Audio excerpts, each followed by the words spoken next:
Hey everybody, it's Natasha with the Food Factor. Thanksgiving is over and you probably have leftover turkey and cranberry. So today this recipe is a turkey cranberry quesadilla.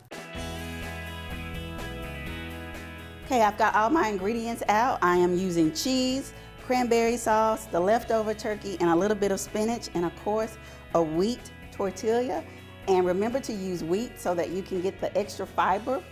So let's start off with putting a little cheese on, and you're only gonna do half of the tortilla because you're gonna fold it at the end.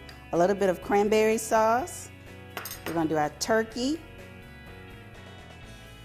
and then the spinach. And I went ahead and chopped my spinach up because I don't like it to be real leafy. I like it more of a fine chop.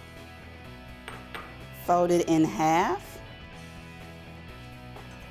Then spray your electric skillet with a non-stick cooking spray. Okay, so now we're going to turn the skillet on 300 and we're going to put our quesadilla in. And we're just going to let it cook for 2 to 3 minutes on this side, and then we'll flip it and we'll do another 2 to 3 minutes on the other side so it can be nice and crunchy. Okay, time to take them out. They smell good. And a pro tip is you can use a pizza cutter to cut them, and it makes it an easy cut. And these are good leftovers.